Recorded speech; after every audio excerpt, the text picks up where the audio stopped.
Selamat pagi bagi kita semua warga jemaat GKPA dan simpatisan dimanapun berada.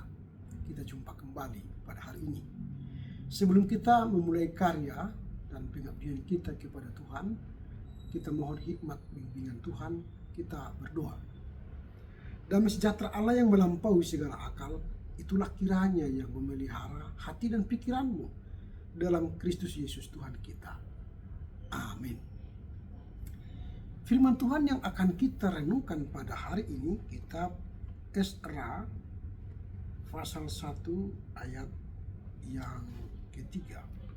Esra pasal 1 ayat yang ketiga.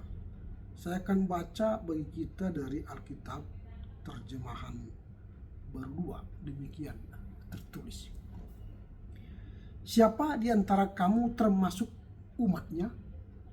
Kiranya Allahnya menyertainya. Biarlah ia pulang ke Yerusalem yang terletak di Yehuda dan mendirikan rumah Tuhan Allah Israel yang tinggal di Yerusalem.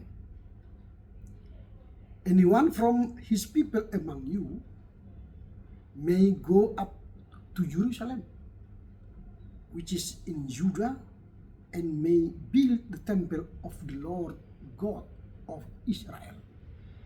He is the God who is in Jerusalem. Amen. Yang berbahagia mereka yang mendengar serta memelihara kebenaran firman Tuhan. Nah, hari ini membahas tema panggilan untuk membangun kembali. Panggilan untuk membangun kembali. Kitab Esra dimulai dengan sebuah peristiwa yang luar biasa, yang tak terduga. Setelah 70 tahun bangsa Israel berada dalam pembuangan Babel, Tuhan menyuruh atau menggerakkan hati Kores, raja Persia, untuk mengizinkan umat Israel pulang kembali ke Yerusalem, ke tanah air mereka. Jadi kalimat dalam Esra 1 ayat 3 ini bukan sekedar pengumuman politik, melainkan sebuah panggilan pemulihan. Dari ayat ini kita mempelajari 3 hal penting. Yang pertama, kesadaran akan identitas. Siapa di antara kamu termasuk umatnya? Jadi identitas mereka ialah umatnya. Umat siapa? Umat Allah. Sirap ini dimulai dengan sebuah pernyataan identitas. Di tanah pembuangan, identitas mereka mulai pudar, nyaris pudar, karena pengaruh budaya Babel, budaya asing. Namun panggilan Tuhan selalu datang kepada mereka yang menyadari mereka adalah umatnya, umat Tuhan.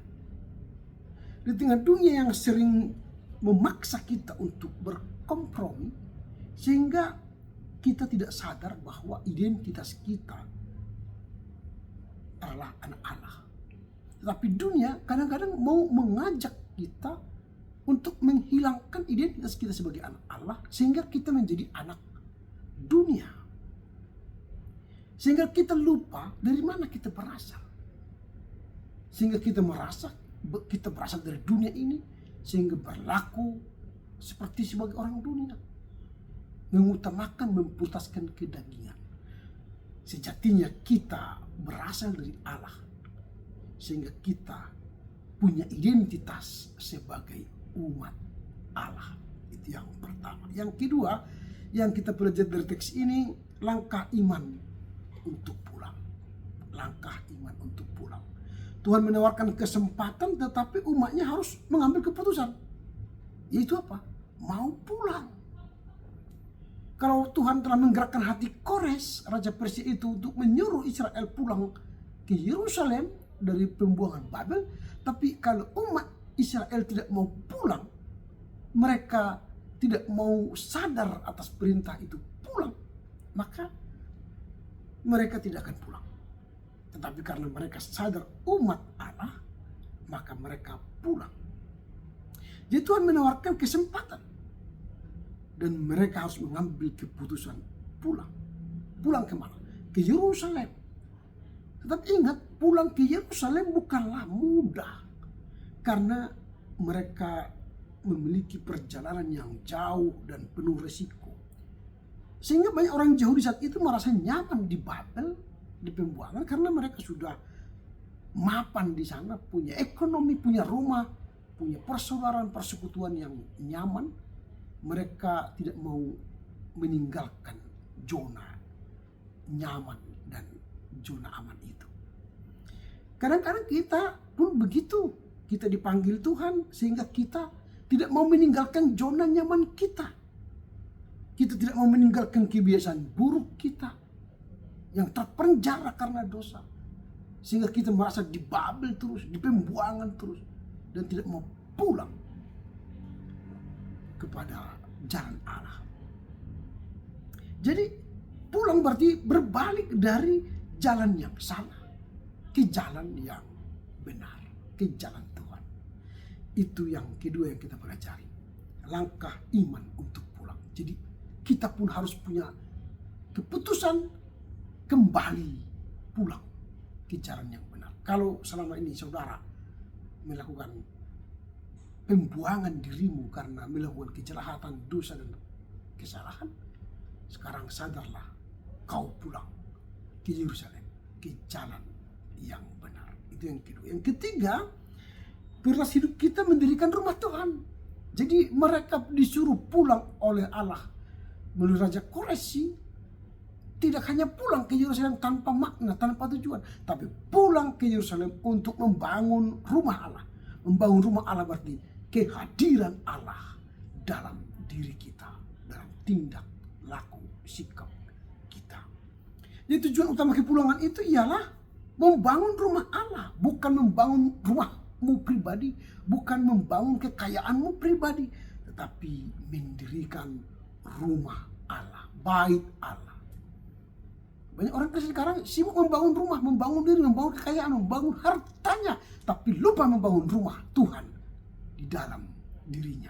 Lupa menghadirkan Tuhan dalam dirinya, sehingga dia sibuk dengan membangun rumah dunia ini. Sehingga fokus utamanya bukan lagi memulihkan kehadiran Tuhan dalam dirinya, bukan lagi menyembah Allah dalam roh dan kebenaran, tapi mereka sudah mulai sibuk dengan membangun rumah, harta, kekayaan, bahkan kerajaannya sendiri. Itu yang ketiga, prioritas hidup kita bukan mendirikan rumahmu, bukan mendirikan kekayaanmu, tapi mendirikan rumah Tuhan, kehadiran Tuhan dalam hidupmu. Apa yang hendak kita renungkan dari nas hari ini? Pertama, Tuhan berdaulat atas sejarah. Jadi bagaimana umat Israel dibuang dan dikembalikan pulang ke Yerusalem, itu karena Tuhan berdaulat atas sejarah. Dalam hidupmu pun Tuhan berdaulat atas hidupmu. Apapun sejarah hidupmu masa lalu, bisa Tuhan ubah dengan masa kini yang Tuhan pulihkan menjadi umat Allah yang diberkati. Itu yang pertama. Sehingga kita tidak lagi berada dalam pembuangan. Kita tidak merasa dalam kegagalan, kesulitan. Tidak lagi dalam penyakit yang menggerogoti kita. Tapi kita sudah pulang kembali ke jalan Allah. Membangun hadirat Allah dalam hidup kita. Itu yang pertama. Kedua, sadarlah akan identitasmu. Engkau bukan berasal dari bumi ini, tapi engkau berasal dari Allah. Maka identitasmu ialah anak-anak Allah, umat Allah, umat Allah. Sehingga jangan berlaku seperti orang dunia, tapi berlakulah sebagai anak Allah, umat kepunyaan Allah. Ini yang kedua yang hendak kita. Yang ketiga, milikilah keberanian untuk keluar dari zona nyamanmu. Jadi kalau selama ini kau berada dalam dosamu, kejahatanmu, kedegilanmu, fitnahanmu, ocehanmu yang tidak berguna, keluarlah dari zona nyamanmu itu. Tapi berlakulah menjadi orang-orang yang dikehendaki Tuhan. Milikilah buah roh, kasih, damai sejahtera, kelemah lembutan, penguasaan diri dan sebagainya. Itulah bahwa engkau telah keluar dari zona nyamanmu, dari dosa-dosamu yang nyaman, tetapi keluarlah kau menuju jalan Allah, Yerusalem yang baru. Itu yang ketiga. Yang keempat, prioritaskanlah membangun kehadiran Tuhan. Jadi jangan bangun hanya dirimu sendiri, rumahmu, kekayaanmu, karirmu sendiri. Tapi bangunlah rumah Allah, kehadiran Allah dalam dirimu, rumah tanggamu, pekerjaanmu, masyarakatmu, dalam gerejamu, supaya engkau diberkati Tuhan. Yang terakhir, janji penyertaan Tuhan sebagai model utama. Tuhan tadi berkata, aku akan menyertaimu. Berarti ketika Tuhan menyertai mereka kembali dari Babel sampai ke Yerusalem, berarti mereka dimampukan melewati pergumulan tantangan itu. Maka sekarang hidupmu pun, kalau engkau berjalan meninggalkan Babel menuju Yerusalem, Tuhan akan menyertai engkau. Kalau engkau berjuang untuk meninggalkan dosamu, kembali ke jalan Allah, Tuhan akan menyertai engkau. Kalau engkau berbalik dan bertobat dari kejahatanmu, maka Tuhan akan menyertai. Tuhan menyertai engkau. Itulah modal utama. Jadi apa yang hendak kita renungkan dari Nasar ini? Pertama, Tuhan berdaulat atas sejarah. Yang kedua, sadarilah akan identitasmu. Yang ketiga, milikilah keberanian untuk keluar dari zona nyamanmu. Yang keempat, prioritaskanlah membangun kehadiran Tuhan dalam hidupmu. Dan yang terakhir, janji Tuhan menyertai kita sebagai modal utama kita. Amin. Tuhan mampukan kami untuk mengerti memahami firman-Mu dan melakukannya dalam kehidupan kami sehari-hari. Amin. Selamat berkarya untuk Tuhan. Tuhan Yesus memberkati. Horas, horas, horas.